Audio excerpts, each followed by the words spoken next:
de choses à voir dans cette émission. Une enquête notamment sur les drôles de pratiques des garagistes. Il y aurait des pesticides dans notre assiette. Et le dénouement du Tous pour un. Pour nous parler de tout ça, bien évidemment, mon équipe. Il y a Églantine qui nous parlera de l'actualité. Il y a Ariane aussi qui vous donnera la parole dans quelques instants. Ça va, Ariane? Ariane qui était un petit peu à la bourre, qui s'était porté tout le bas des cheveux. Nous avons également Bernard qui est là. Il règle vos problèmes. Et Maître Michel de Nancy nous donnera des conseils. Bonsoir. L'info est tombée hier, Églantine, ce monsieur qui était attaqué pour diffamation. Merci à notre journaliste Jennifer Deltong, Maître Fellono et Rémi Chal. La grande enquête du jour, la voici. Les drôles de pratiques de certains mécaniciens. Munis d'une caméra cachée, nous avons simulé une panne. Nous allons voir si la facture va doubler ou tripler. Mais mieux encore, vous allez voir l'histoire de cet homme qui dépose sa voiture chez son garagiste. Celui-ci la gare n'importe comment. La voiture part à la fourrière où elle sera détruite. Et comme disait Bourvil, forcément, elle marchera moins bien. On regarde ça tout de suite. Une boîte de vitesse défectueuse, un véhicule en parfait état qui termine à la fourrière, puis à la casse, au moins 6 000 € de perte. Un délai de 45 jours. Cet homme a vécu un véritable scénario catastrophe. C'est un peu le cimetière, c'est la triste fin de mon véhicule. Pour moi, c'est l'endroit où je l'ai vu pour la dernière fois. Nous allons vous raconter l'incroyable histoire de Monsieur Zitouni. Monsieur Zitouni est père d'une famille de 3 enfants. Il habite en banlieue parisienne et travaille dans l'aide à la création d'entreprises. Aider son prochain est une vocation chez lui, pourtant, il va vivre un véritable cauchemar après avoir cassé sa boîte de vitesse. J'avais besoin de changer ma boîte à vitesse parce qu'elle ne fonctionnait plus comme il faut. J'avais un problème de cinquième, la cinquième qui ne tenait plus. Dès que je passais à la cinquième, elle lâchait, donc je l'ai posée au garage, j'ai expliqué ça au garagiste. Il m'a dit le problème sera réglé uniquement si on change la boîte à vitesse. Il a fait le montage, changé l'embrayage tout neuf et m'a rendu le véhicule. 6 mois d'attente pour obtenir une nouvelle boîte de vitesse qui, 10 jours après, retombe en panne. Retour au garage. Et là, quelques semaines plus tard, Monsieur Zitouni découvre une nouvelle surprise. Jusqu'à ce qu'un jour, je reçoive une lettre de la police me stipulant que mon véhicule a été mis en fourrière. Les pépins s'accumulent pour notre témoin.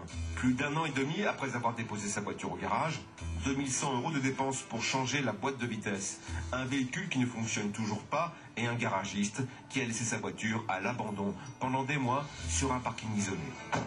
Donc voilà, c'est ici le parking où était garée ma voiture lorsque j'avais déposé au garage. Alors ça dépendait, parfois elle était garée ici, parfois sur le bord de la route. Si vous avez un véhicule qui est garé 7 jours, plus de 7 jours à la même place, vous avez droit à une contravention et aussi une mise en fourrière. Direction la fourrière, la voiture de Monsieur Zitouni a été purement et simplement détruite par la casse. Mais il essaie tout de même de régler le litige. L'expert est passé pour faire une expertise du véhicule et comme ils ont vu, il a décidé ou il a conclu que la valeur du véhicule était de moins de 765 €, eh bien, il a envoyé le véhicule à la destruction. C'est un peu le cimetière, c'est la triste fin de mon véhicule. Pour moi, c'est l'endroit où je l'ai vu pour la dernière fois.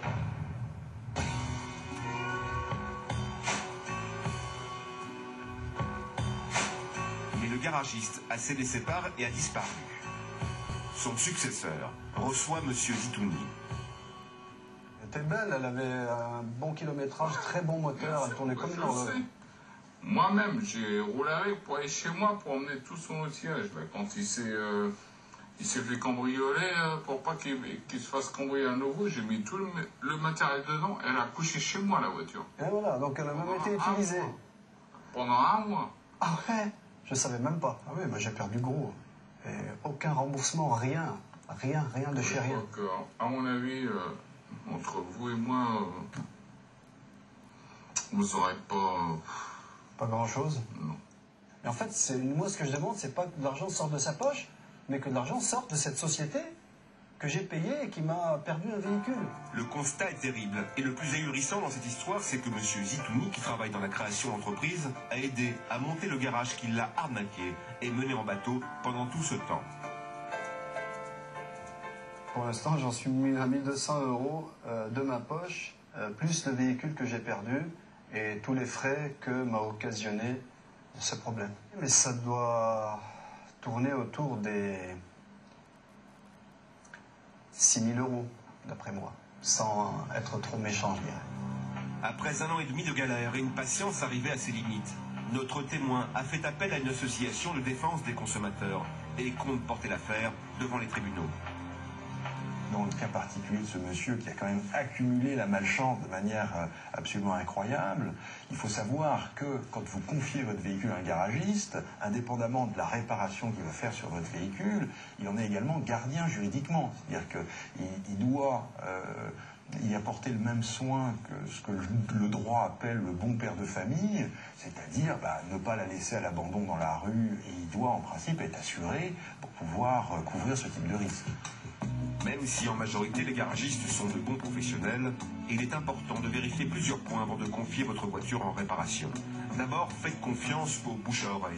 Choisissez ensuite un garagiste spécialisé dans la marque de votre véhicule. Et surtout, demandez toujours un devis gratuit avant les travaux. Maître Michel, avant de voir le dernier épisode de Tous pour un, dans l'histoire de la voiture qui part à la fourrière, malheureusement, même s'il n'y est pour rien, le nouveau garagiste est responsable. Oui, le malheureux, il a racheté la société. C'est la société qui payera. Maintenant, la société, c'est lui.